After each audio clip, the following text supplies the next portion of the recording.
Kaweedemu Dr. Abed Bwanika Akubiddwa eno Uganda bagiyita mpaawo atalikaaba litandikano kiza Besigye awandudde obusagwa aleese bwino ku Abed Bwanika ne mwami Museveni ne ku CBS byonna mbirina olunaku olwaleero katubikubemu ttooki najja ne nkugamba ti CBS ya Bwakabaka nowabaawo wane yajja n'ampakanya leero mpa amatuugo mu ngeri y'emu Robert Kyagulanyi Ssentamu Mulanzi bino yabyogera njagala obiwuli olunaku olwaleero Lutamaguzi Ssemakula naye ayongedde okulabula ate ensonga ya General Muhoozi bangi bagitunuulidde ne katugigaziye bagamba nti bamufudde CDF wabula nze ŋŋamba General Muhoozi yabadde CDF oyinza okwebuuza yirwaki ate nga bamwapointinze juzi ffenna nga tulaba kituufu walabye ne katuwuliriza ogwaffe gwakwanalayizinga ogenda kutegeera nti Muhoozi bulijjo ye CDF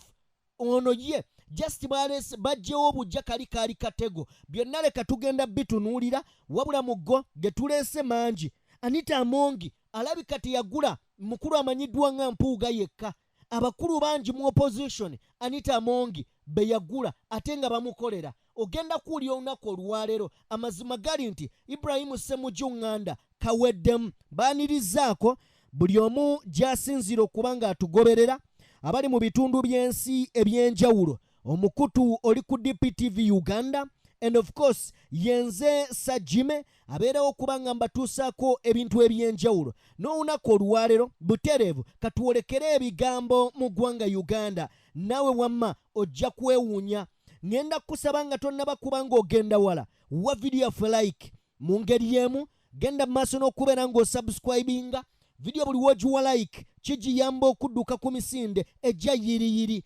neetuuka ku oyo muganda wange gwe teetaaga esobole okuba ng'etuukako katutandike bwe tutyo olunaku olwaleero ampuliriza tugenda kutandika n'ebigambo ebya retired koloneri Kifeefe Kiiza Besigye avuddeyo ne bwino ku Abed Bwanika n'agamba nti Abed Bwanika abo tubamanyi babadde nga bakolera mwami Museveni naye beerimbise mu opposition ebigambo bino Dr. Abed Bwanika Dr. Kiiza Besigye yabyogedde ng'agamba nti bano ba bulijjo ne bwe yawaabanga omusango nga bamubbye mu kooti Abed Bwanika yalinga agamba kimu nedda abo balimba mwami Museveni kituufu yatuwangudde Abed Bwanika era onaagamba nti bano ndowooza tusooke tufune ebigambo bya retired bwe tubivaamu katono nnyo then ngenda kuwa ku Abed Bwanika omanye nti nno Buganda kyeyimiriddeko tekitegeera era tukoze kyamaanyi okuyamba abatufuga okubeera mu buyinza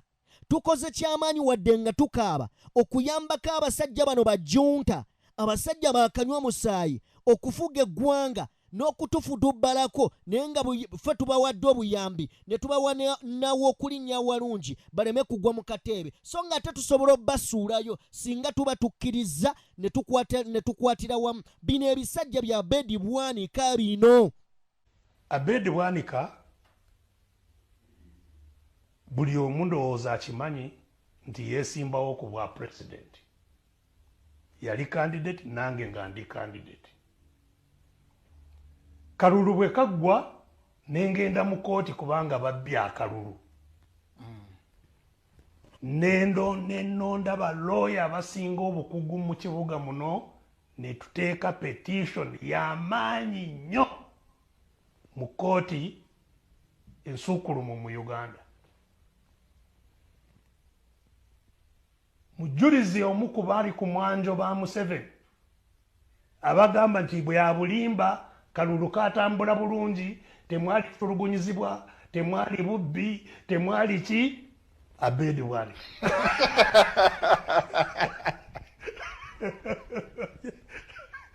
n'omukono gwe mujulizi wani wa mwami Museveni gwe muwaabira kalulu tulimba katambula Besigye alimba Abed Bwanika oyo kati yali mu kugamba nti tabeerangako musiru nze nali saagala embeera ekyuke gwe yamaana ogera mu kooti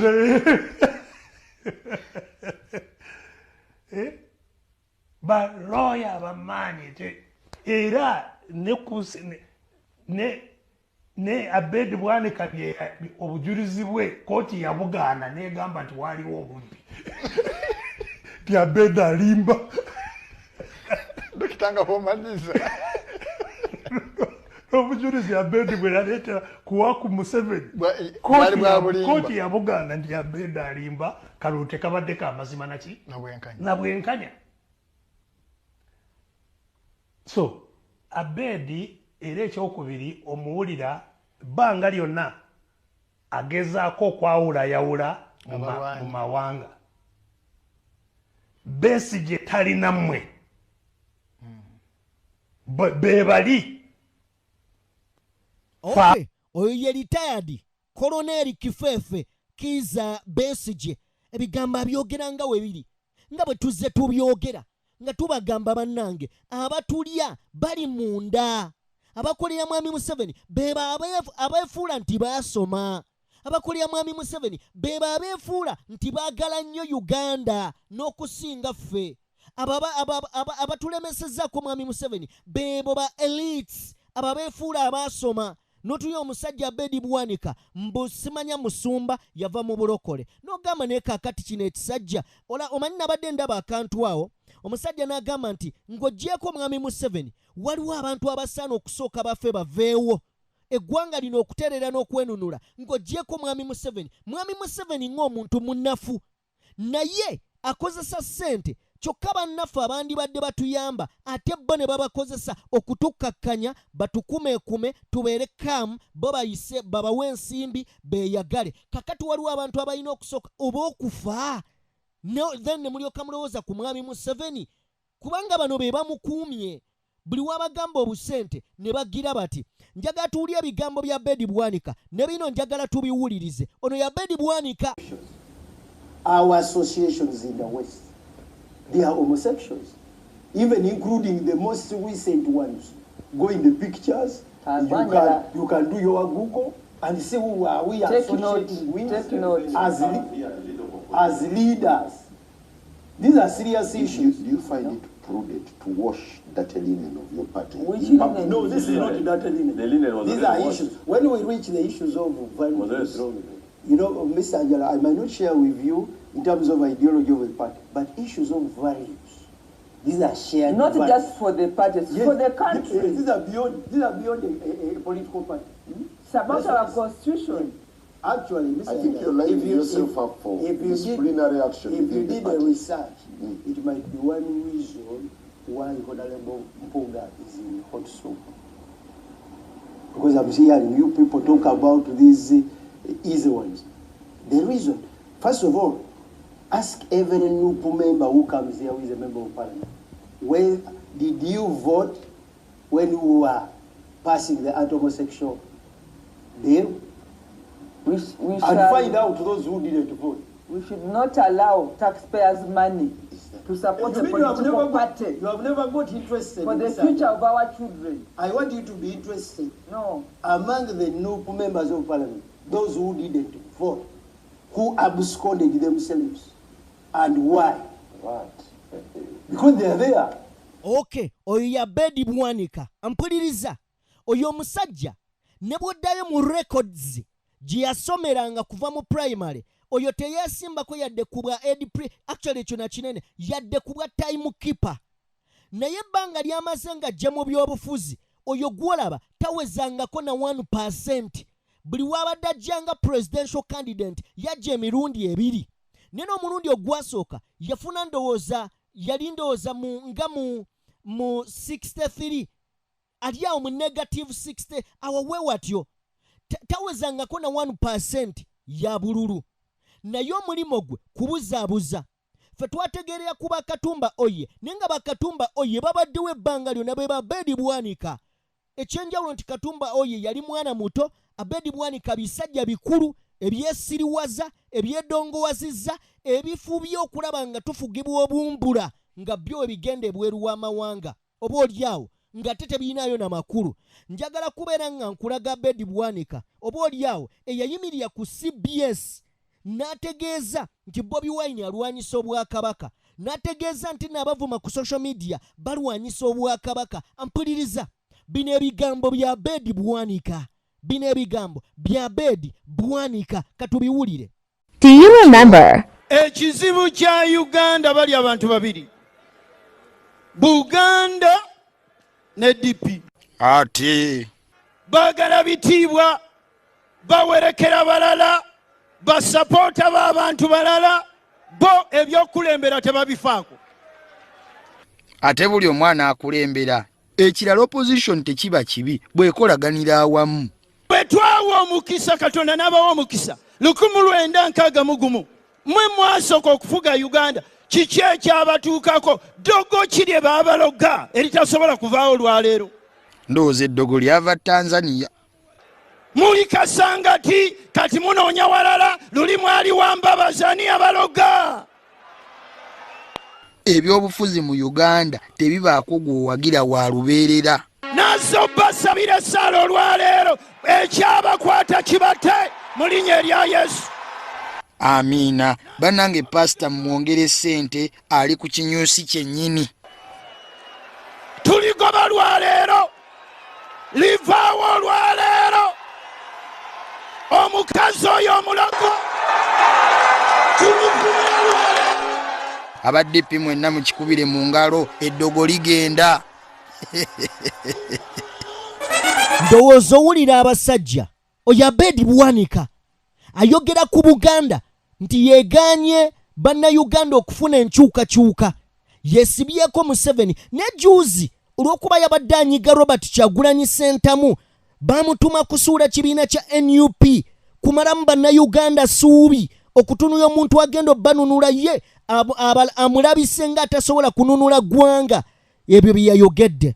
Ekisinga okukwasa ennaku omusajja oyo nga ali ku CBS n'omusajja gwe tulooza nno mukulu Medi Nsereko nga tasobola kubuuza yadde ekibuuzo ekimu bwe kiti, yadde ekibuuzo ekimu bwe kiti nga tasobola kibuuza. Tukimanyi nti Medi Nsereko ebigenda mu maaso abimanyi, n'ebyo byonna Abed Bwanika bye yali ayogera kabeera empuuga babimanyi, ne tasobola mubuuza bibuuzo kubanga naye omulimu gwe ku rediyo okwo oba oliawo kuyamba mwami Museveni kubeera mu buyinza. Njagala kakati ne wano tubenga tuviirawo ddala, n'okatutunulewo tuviirewo ddala lumu. Ampuliriza, najja ano ne mbagamba nti CBS, BBS biri bibiri, CBS Radio, BBS TV. Ne mbagamba nti ezo oziraba ezo bbiri si za kabaka. Nina omusajja yajja ono n'aŋŋamba, yampeereza message n'aŋŋamba mbu byenjogera sibitegeera blood simanyi gwe oba ebibyo obiraba otya, naye nze sibiraba bulabi mbimanyi era mbitegeera. CBS mbadde nakakola story eno ndowooza ennaku ziringa 4 ku 5 emabega. Retired Kanokiza Besigye najja ne proof, najja n'obukakafu oba oliawo ng'akakasa nti CBS eoperatinga nga teyina na license, eoperatinga nga teyina na license. Ekyo kyewuunyisa nti CBS ennamba gye tugamba ey'obwakabaka bwa Buganda eoperatinga ng'eri just ku kipapula, eoperatinga nga just eri just ku kiwandiiko obuwandiisi, terina license. Kino kitegeeza ki? Nti mmwe mwenna abeeyita ab'ebitiibwa emmengo mwenna muli fake. Mwenna abeeyita ab'ebitiibwa emmengo mwenna mwe mukola mmengo mwenna muli fake, muli bawambe mwenna. Gano mazima agakaawa mwenna muli bawambe. Ekisinga okukwasa ennaku nti muli comfortable, muli very comfortable n'okubeera mu buwambe, ate munnange muli bamulaba kaki? Abaana bammwe be battibwa, baana b'abanaku be battibwa, naye bwe banaamaliriza ab'abanaku n'abammwe bajja kulega ku kino era bajja kukifuna. Ekyo byo tubibagamba. Bwe banaamaliriza abaana b'abanaku nammwe tebabeesiga era tebabaagala. Bino ebigambo kambibawe. Bwe tuva wano eno story ey'olunaku olwaleero, muganda wange giwe buwi like otuule osirike. Subscribing eyakalaba omukutu guno weetuulire osirike. Nze simanyi lwe nakoma kubeera ku CBS. Togendayo, tosobola kugendayo. Bulira mawulire nga bagadoke bwe yabadde ayogere Katonga yagambye bw'ati ojo kibuuza ba CBS lwaki CBS ina license. kukolera yeyo mu Bulange eyina license lwaki teyina license lwaki radio lwaki radio ya Ssaabasajja ekola nga teyina license so abatufuga bafuga empuliziganya bw'oyita ku kye baagala nga bakuggalawo ate gwe ayogera bye batayagala tebajja kukkiriza otuuke mu bantu obyogerereyo ensonga lwaki bagamba nti musobola kubeera mu matawuni gano kubanga bakimanyi mu matawuni abantu abawangalira mu matawuni balina amakubo mangi mwe bajja amawulire so tebafaayo nnyo mu matawuni era yensonga lwaki ne mu matawuni tebasobola kusaagirayo nti babbe akalulu bakoleki naye bagamba nti fe obuwagizi obwaffe buli mu byalo gye mutajja kuyingira. Ebyo bye bigambo bya retired Koloneli Kifeefe Kizza Besigye. Tuli bawambe, gano mazima. Uganda eri mu buwambe naye ebisajja biri eyo birega mbuto. Abasajja abakulu banaye mugamba nti tuvuma naye tetuvuma, ife ensi yaffe tugyagala. Bano abasajja be mutugamba mbu tetulina yadde boogerako, basajja bali mu myaka mikulu. Mwami Museveni yabasasula dda bagejja mbuto, bavuga mamotoka manene. Mulimo gwaffe ng'abavubuka kubanga bali emyaka gyabwe gyaggwako. Mulimo gwaffe ng'abavubuka okusalawo ensi yaffe n'ekulemberwa etya. Ensi yaffe tunagirekera tutya abaana baffe? Ogwo mulimo gwaffe katujja kwogera. Gwatayagala tunyege muganda wange kola ekyo ekyetaagisa. Njagala buno obubaka tubufune bwa President Robert Kyagulanyi Ssentamu buyita mu luyimba olumanyiddwa nga Nalumansi. Njagala tuluwulirize maaso gaalwo nga luwedde waliyo ebinyuma ntoko nabyo tobireka malayo katambika.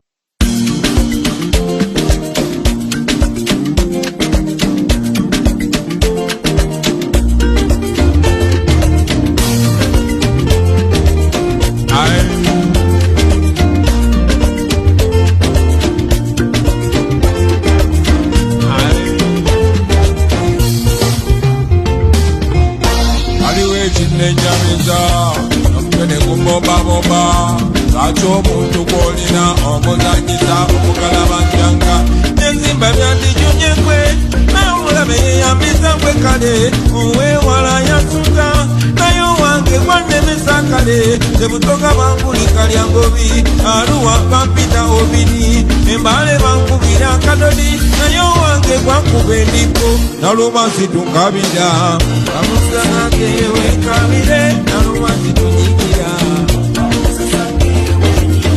Nalumansi don't cry for me. Nalumansi what's wrong with you?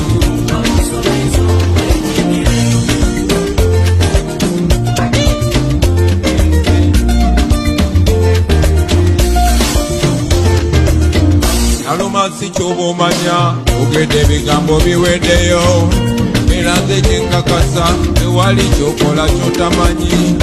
Lwaki okukuta n'okusajja okungu kimanyi okusajja gupi oba kyemuliko kituufu akiyito kisaamu bantu lwaki oliko kituufu akiteweeyogerera bajoga bantu bo n'amala n'omunywegera gwe ate mula bantu bo n'omala n'omunywegera owamba bantu bo n'amala n'akuwa obulya gwe Baba yakuwa amanya yogera tumanye tole wakokola mukozi Baba yakukola tukimanye tibyeyogero biroferamu Baba yakuwa amanya yogera tumanye tole wakokola mukozi Baba yakuwa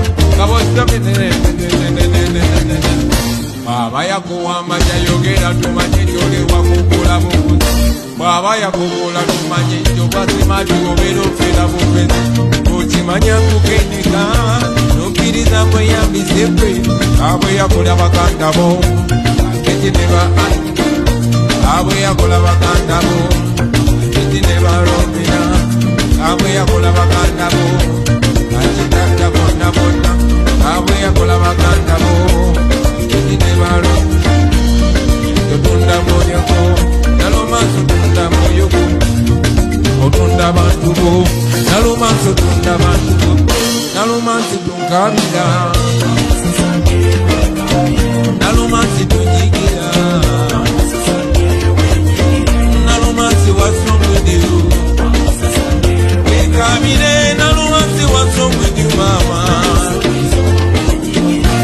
byenjogera nze manyi obimanyirwa kuba weebuuza waliwo amaanyi ng'abona bakira kikiweesebya olw'abantu boddamu amagezi ekitiibwa kigenda abantu abo olwakweyerusa sibeerufu nnyo olw'abantu boddamu ku nsonyi ekitiibwa kigenda omukyalo oyo olwakweyerusa sibeerufu nnyo natentekolage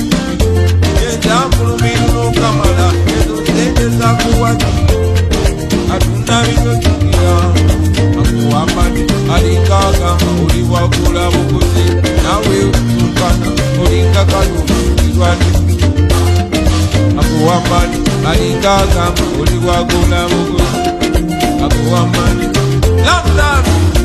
Yeah, this is to communicate to all our friends and fans in London. For the first time in 10 years, we're going to be performing in the UK at the Crystal Palace, yeah, at the Crystal Palace venue, April 20th. Panagi to be if you never to be London, the opportunity that I also get to free up and be an artist and get back myself, celebrate, sing, but most importantly, communicate musically. So, I'm inviting all of you, brothers and sisters, the 20th of April, Crystal Palace, United Kingdom.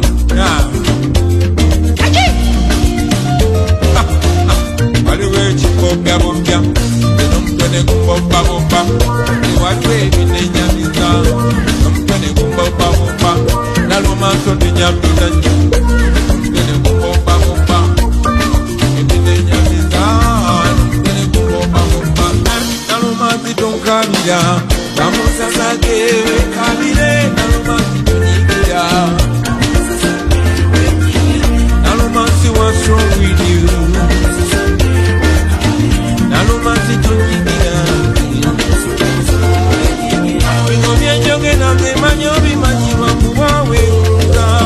waliwo amaanyi ng'abona bakira kikiweeswaza olw'abantu boddamu ku nsonyi ekitiibwa kigenda abantu abo olw'okweyerusa sibeerufu nnyo. okumanya bannalumansi bakyeyoleka okumanya bannalumansi bakyeyoleka era nga kyannaku kwegamba bwe guba mutego nga pulezidenti yagutega gukutte buli kiramu. Omukulu amanyiddwa nga Lubega Sseggona munnange y'omu ku abo abayozaayozezza omukulu Balamu. Abantu bangi bazze ne boogera ku nsonga eno nga bagamba yabadde ayozaayoza Balamu mu kusaagirira naye nga tabitegeeza. Nkugamba yabadde abitegeeza, nkubuulira yabadde abitegeeza. Kano ke katambi. Njagala kuyozaayoza muganda wange Balamu kubanga ye ali ku level eyozaayozebwa okuyingira mu kabineti ya Museveni. Abo batu balina okubeera mu kabineti ya Museveni. Era nkakasa kati agenda okuyiga okwambala essuuti asibe ne taayi bwe buyambi bwange bwengenda okusooka okumuwa. Era njagala okubayozaayoza mugenda kuwona ekisweta kya kipaapaali. Oyo ye Lubega Sseggona. Tuva mu Nalumansi. Njagala owulirize. Kwata message ya Nalumansi ojene zino story nga bwe nzisengese. Ye Lubega Sseggona. Kakati njagala owulire. Ebbanga ddene abantu babadde nga ndi omu ku bo abagamba nti omukulu amanyiddwa nga Ssemujjuŋŋanda nti bannanga ayogera ebintu. Ssemujjuŋŋanda ng'era tumwawula mu babaka ba parliament abali mu parliament nga tugamba Ssemujjuŋŋanda weewaawo tuyinayo oyo. Naye Ssemujjuŋŋanda olunaku lwabadde lwajjo yabadde ku programu emanyiddwa nga Capital Ganga. Ampuliriza, yabadde ku Capital FM. Ampuliriza, nze simanyi oba Ssemujjuŋŋanda ayogera kati ye Ssemujjuŋŋanda gwe tubadde tuwaana. Ssemujjuŋŋanda abadde avumirira enguzi nga buli lunaku atuleetera ssente mwami Museveni z'asaasaanya ewakaawe ng'atambudde ku konvoyi, ssente z'amalira mu baana be, ssente z'alya. Ebbanga lyonna Ssemujjuŋŋanda tubadde tumwesiimisa. Ampuliriza, okuva we baakutte ku Mathias Mpuuga omusajja yavuddeyo Ssemujjuŋŋanda n'agamba nze simanyi.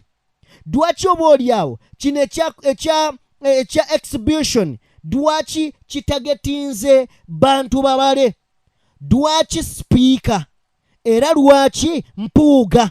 Kitegeeza bano abali mu kwogera ku exhibition, kitegeeza balina ekigendererwa ekikusike. Owulira Ssemujjuŋŋanda, olwo ebigambo bitandise okukyuka ku lulimi lwe, bitandise okukyuka. Ddayo ku Nalumansi, ontegedde bulungi. Nina akatambi akalala ke mbadde ntunuulira ka muganda wange munnamawulire munnaffe wa NTV. Yavuddeyo n'agamba, nagyagadde nnyo, n'agamba Landlord akwasizza mutabani we receipt book. Ala ekifuba kinnuma. Landlord akwasizza mutabani we receipt book. Awo we tugenda. Ani yakwasizza ne receipt book? Awo we tugendera ddala. Ampuliriza kano kabagezimu. Omukulu amanyiddwa nga General Museveni yakoze enkyukakyuka mu magye. Wano muwulirizeewo bulungi. Yakoze enkyukakyuka mu magye. Era ng'ezimu ku nkyukakyuka ezaakoleddwa, mpuliriza, ze njagala nsooke nkuyitiremu. Ezo zaakoze enkizo oba ezoogeza bannayuganda obwama. Nzikiriza zokka ze mba nsooka okuyitamu. Then nkubuulire kiki ekyakoleddwa oba olyawo ky'otaawadde maaso nnyo. Bakoze enkyukakyuka ng'egenda bweti nti baakutte omukulu amanyiddwa nga General Muhoozi oba General Wilson Mbadi, ne bamukwasa ministry n'afuuka Minister of State for Trade. Yes. Ne bajja ne bakwata Kanyerugaba mutabani wa Mwami Museveni, Chief of Armed Forces. Okitegedde, appointed as the Chief of Armed Forces. Ekyo kitegeere bulungi. Ne bakwata retired General Peter Erweru, ne bamukwasa Senior Presidential Advisor. Wano wabadde omukulu Muhoozi. Ne bakwata Lieutenant General Samuel Ondiga, ne bamukwasa ekya Deputy Chief of Defence Force, yamyuka oli omukulu Muhoozi. Najja wano n'akwata, ne lwaki tetukoma kwabo, nkubuulira ebirala ebisingako awo. Tuyinza okulandagga. Ekiwandiiko kino kyendi mu kusomako kyateereddwako omukono omukulu amanyiddwa nga Felix Kuraije. Okitegedde, ye mwogezi w'amagye g'eggwanga. Wano wenjagala tuwulirize. Wano wenjagala ffenna tufunawo obudde okuwuliriza. Atuwuliriza. Bino byonna bigenda mu maaso, njagala byogerako. General Muhoozi tebaamuwadde lunaku lwa jjo mu reshuffle Museveni gye yakoze. Si lwe baamuwadde obwa CDF. General Muhoozi yabadde CDF naye nga waliwo ekifaananyi kya CDF. Mujjukira, ndowooza Mbadi yabaddewo. Oyo yabadde kifaananyi kya CDF. Era abajjukira, Mbadi amazeewo omwezi gumu mu ekyo ekifo. Ne bakwata ne bakyusa n'amateeka agaliwo. Amateeka agakyusiddwa nga bagamba bokusinziira ku Museveni nti singa yagakyusa waliwo mutabani we, ebibuuzo byandibadde bingi, dwaki nga mutabani we yaliwo. Yensonga lwaki yateekawo Mbadi n'atwalirizaawo omwezi, then alyoka akola enkyukakyuka eno. Abajjukire no reshuffle yali yakujja emyezi 2 emabega. Mujjukira najja wano n'enjogerako. Ne bagireyingisaamu okukola kino. Munnanga mpuliriza, General David Muhoozi ono yabadde CDF. Bino muyinza obutabiwulya walala olw'ensonga radio zikola bye baziwadde. Neffe tukola ebyo ebituufu ebyaddala. David Muhoozi Muhoozi Kanyerugaba yafuuse CDF. Naye ono omukulu abadde nga CDF ajjudde. Lwaki nkugamba nti abadde CDF? Olw'ensonga abadde ng'ajja yenyigira mu byobufuzi nga participatinga mu politics oba active politics oba partisan politics mu ggwanga nga teri amukuba ku mukono. Wulira, abadde wansi w'abano naye nga teri asobola munyegako kigambo, nga teri asobola kuvayo n'agamba nti aya Mwami Muhoozi kino ky'okoze kikyamu. Kati mu kiseera kino yayambuse. Bonna amagye gonna mu ggwanga yagatuwala.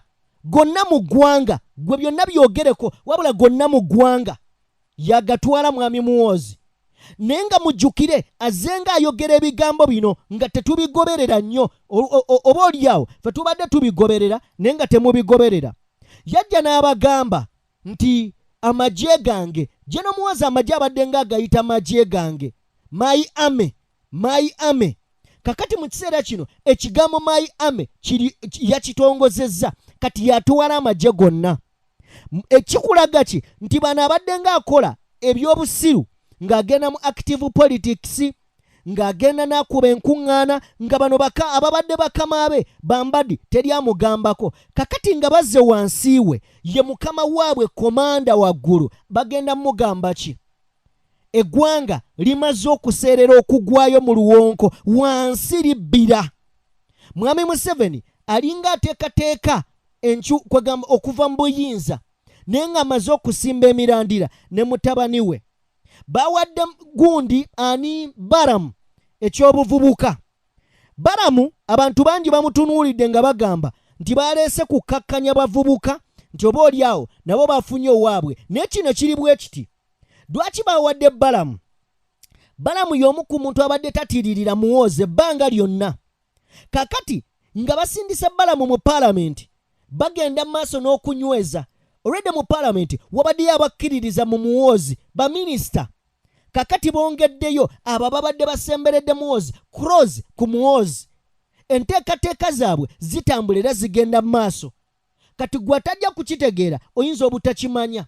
Ye Besigye wali kyatugambye emabega kye natandise nakyo nti tulina kwenunula. Bwe tunagaana okwenunula ensi yaffe egenda nga tukanudde amaaso. Ate tujja kutuuka ekiseera nga tetukyasobola gijjayo mu luwonko gyegudde gano mazima. Egenda kutuuka ekiseera nga ne bw'oba oluwaana otya tokyagijja mu luwonko gyegudde gano mazima.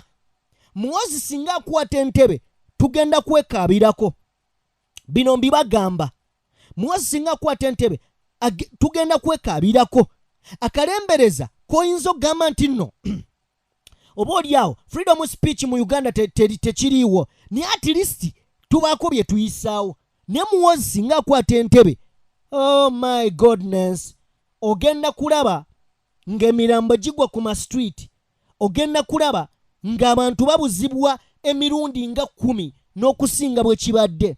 Kubanga yatuwooninga dda nti ebyo mubizannyise kitange naye singa nze najja ne munzannyirako mwe bannamawulire nja bakuba amasasi. Bino byali bigambo bye azze abyewera ku Twitter.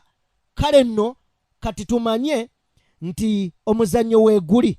Njaga tufune ebigambo bya Kizza Besigye bwe tubivaamu tusobole okuba nga tweyongerayo. Nagambye ebigambo tulina bingi bye nandyagadde tusooke tuwulire era tutegeere tunnyonnyoke tusobole okumanya ensi nga bw'etambula, kubanga amazima gali nti tuvugibwa sipiidi mu kiseera kino eyinza okubeera enzibu y'okkwata singa tetubeera beegendereza.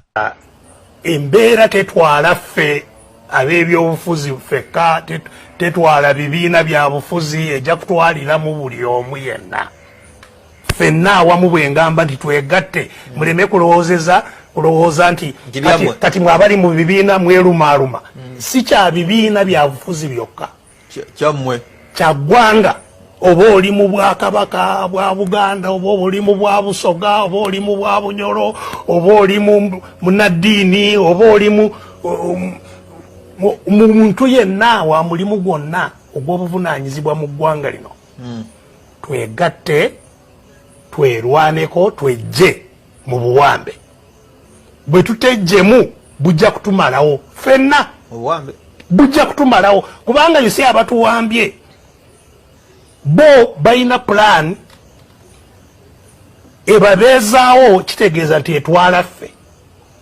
Era y'ensonga lwaki eggwanga kati ab'ebweru bajja buli lunaku bayitirivu ne basenga wano. Kubanga abawambye Uganda tebeeraliikirira bava ebweru. Bamanyi nti abo tebaagala kulwanira bya bufuzi.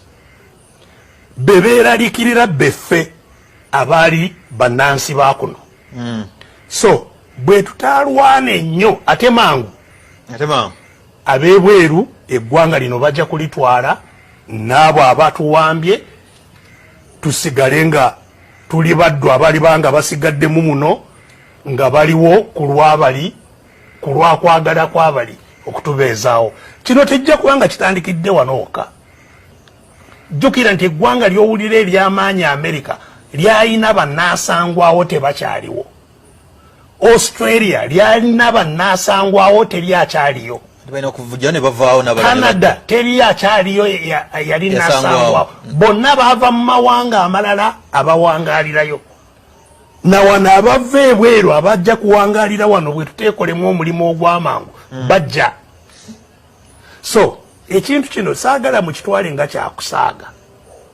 Saagala mukitwale nti era nabagambye nti abatuwambye be batuzimbamu abantu ne bateekamu ebigambo abo simanyi bali ku pulaani ki mujja kusigala nga mulimu ebyo ojja kuzuukuka ng'oli muddo atakyasobola kwejja mu buddu. Gye tulaga oli nabbi wa doom, prophet of doom. Anti era abantu balowooza nti ndi nabbi kubanga byenzize njogera bazze babiraba nga bibeerawo. Si lwakubanga ndi nabbi wabula lwakubanga ndengera ekintu kyendabira ddala nga kijja nenkiteekako amaanyi okukiraba n'okukyogera. Andooza retired omuwulidde osobodde okuba nga omwewulirirako. Nzikiriza muganda wange tweyongereyo. Njagala kubeera nga nkwongerayo ew'omukyala amanyiddwa nga Agnes Nandutu. Agnes Nandutu yabadde minisita w'e Karamoja kyokka ate y'omu kubabba amabaati gaayo. Byewuunyisa, y'omu kubabba amabaati gaayo. Agnes Nandutu y'omu ku be baasudde mu kabinenti eyafulumye oba reshafu eyakoleddwa. Nandutu ayagala kwebaza General Museveni okubeera nga yamuwa omukisa n'aweerezaako mu bantu 1,000 mbwe abasinga omugaso mu ggwanga. Mu bantu 1,000 abasinga omugaso mu ggwanga. Era ng'ayagala kumwetondera olw'ebyo ebitaagenda bulungi. Akimanyi nti yandikoze ebisingakaawo ne teyabikola. Agamba nti neetondera General Museveni eyampa omukisa okulemberako n'embeera mu bantu 1,000 abasinga mu ggwanga. Oboolyawo njagala okumwetondera olw'ensobi ezo ze nakola. Ebyo bye nakolera mu nsobi. Njagala kwetonda ku lw'ebyo bye nakolera mu nsobi. Nga mpeereza nga minisita era ne musuubiza nti ndi wakusigala nga nkola naye. Agnes Nandutu. Kino kituleeta wano ekya Agnes Nandutu. Yabba amabaati, ekituufu kiri nti teyasibibwa, teyagibwa mu palamenti obwa minisita yabusigalako. Wuliriza. Ne kituleeta ku mukyala amanyiddwa nga Anita Amongi. Nga Anita Amongi amawulire mangi agabadde gamutambulirako. Okuli n'omukulu amanyiddwa nga Anderson Burora eyavaayo nga naye wa NRM RCC Mulambo wa Lubaga n'agamba nti mbutuufu Anita Amongi by'okoze otuswaza. Abantu abayinamu nnensa bwe batyo bwe bakola otuswaza. Wabula mu kifo kya mwami Museveni ogenda maaso n'okuba nga punishing Anita Amongi atuwuliriza.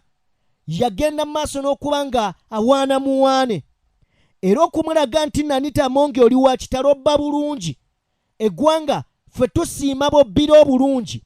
Anderson Burora katumugobe. Era ne bamugoba.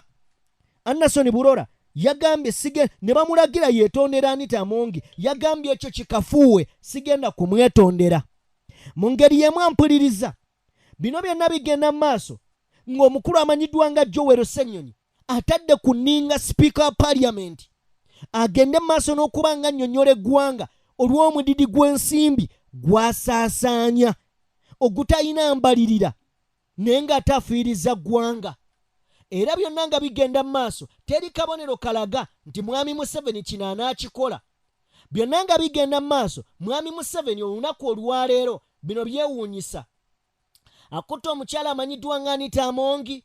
Era we twogerera obudde buno oba olunaku luno muganda wange bali mu bitundu by'e Bukedeya. Mwami Museveni n'omukyala Anita Amongi bali Bukedeya era nga bagenze okuggulawo essomero. Bagenze kuggulawo essomero oba statement kanjisomenga bweri.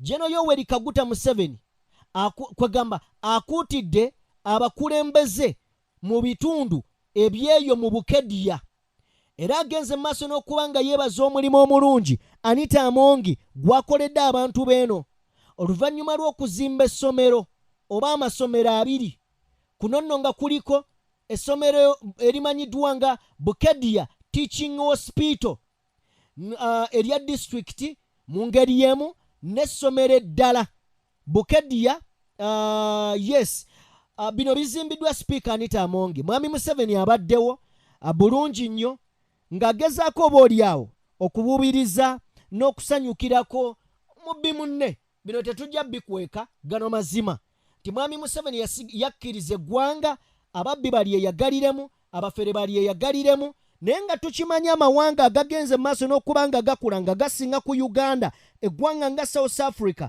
we twogerera olunaku olwaleero lwabadde lunaku ndowooza lwajjo omukyala eyabadde Speaker wa Parliament ya South Africa yakwatiddwa ku mutwe. Ampuliriza, omukyala eyabadde Speaker wa Parliament ya South Africa yakwatiddwa ku mutwe era nga bino byaddiridde enguzi egambibwa nti obaolyawo yali enguzi era yasabiddwa adde ebbali asooka anoonyerezebweko naye kye yakoze n'adda ebbali. Wano mu Uganda tukola biri opposite. Bwe bagamba nti Speaker bye Mwami Museveni yamukuuma, bwe bagamba nti Speaker bye abanene be bamukuuma. Ekisinga okukwasa ennaku nti n'abakulu ewaffe mu opposition betulowooza nti ba politician abaliwo ku lwa bannayuganda nabo bawagira Speaker Anita Amongi. Kikwasa ennaku naddala ng'obiwulira mu nsi y'endala nga zeetereeza mu ngeri y'emu nga tukyali ku Speaker. Bonna abajja bawakanya enkola eza Speaker Anita Amongi bafeesinze rough time. Dwaki nkugamba bino? Tukyali ku nsonga za James Paya ne Robert Kyagulanyi Ssentamu yaziyingiddemu. Bwe yavuddeyo n'ategeeza nti obaolyawo ebintu ebigenda maaso mu Uganda ffe tukola opposite. James Paya bwe yavuddeyo bamutiisatiisa na kumutta era baagala kubeera nga bamujjambula mu bwensi eno. Olw'okuvaayo n'ayogera ebikyamu ebiri mu paalamenti y'eggwanga ate nga James Paya y'omu ku bantu abagoberera obulungi ebyobufuzi mu nnamawulire omukugu era omukuukutivu ono Dr. Mulamba James Paya. Wabula NRM ebyasimanya biki ebyo tebaagala kumanya byonna byogere naye tebaagala yadde okuwulira ng'onyega ku nguzi eyo bagirya kiro na misana. Njagala kubeera muganda wange nga nsembyayo obaolyawo ne lwaki tetuggalirawo wano story ya Lutamaguzi mutukkirize tugirete mu mboozi endala kubanga naye ewooma eringa soda. Njagala kubeebaza buli omu gwe ntambudde naye webale nnyo webalire ddala okuba ng'oli ku mukutu guno atuwuliriza mwenna abankubiddeko abampeereza obubaka mbeebaza era njagala bategeeza babadde boogera nange mbadde mbagamba ebyuma byayisemu amasannyalaze ne tutasobola kukola olunaku olwajjo but Mukama yatusaasidde twasobodde okuba nga tufuna ebyuma ebirala waliwo ebyaganye wabula ne tufuna ebyuma ebirala ebipya so that tuddamu okuba nga tubaweereza. Bwe muwulya sawundi nga tannatereera mashini ezimu zikyali mpya tezinnaba kuba nga obaolyawo system zitereera bulungi but technician bange bali mugenda mu maaso n'okuba nga bazikolako bulungi nnyo kakasa nti tuddamu tuweereze eggwanga lyaffe. Njagala kutumirako buli omu agoberera omukutu guno weebale nnyo weebalire ddala. Njagala era kubajjukiza nti tutambula n'abasajja abatuteekamu ensimbi. Kuno kuliko Sheikh Ashraf omusomi wa dduwa munongyeko gw'alina ebizibu eby'enjawulo. Ennamba y'essimu yesembyayo 711 ennamba y'essimu esembyayo 711. Mu ngeri y'emu muganda wange tulina atuteekamu amajja omulala okakasa nti buli kitambula malidaadi saana kabisa. Atuteekamu mwana omulala amanyiddwa nga Babu Kikompe Kimoja. Agenda maaso n'okuba nga omunoonyako ebizibu naawe bikuyinze. Oyagala muganda wange okufuna mukyala visa wagwani biki byagaana noonya babu kikompe kimoja ku namba za simu zolabawo ziri 2 mu langi eya white black and white osobola okubeera nga omunoonyako ya MTN ne Airtel munoonyeko ebintu bisobola okubeera nga bitambula maridadi sana kabisa. Njagala kubeera nga mbateera ano mwebale nnyo mwebalire ddala tusinkane mu story endala. Mpuliriza story endala gye tuleeta omukulu amanyiddwa nga Tamale Mirundi yetondedde Bobi Wine era ali mu nteekateeka ezigendayo mu ngeri y'emu ebigambo ebirala birinde.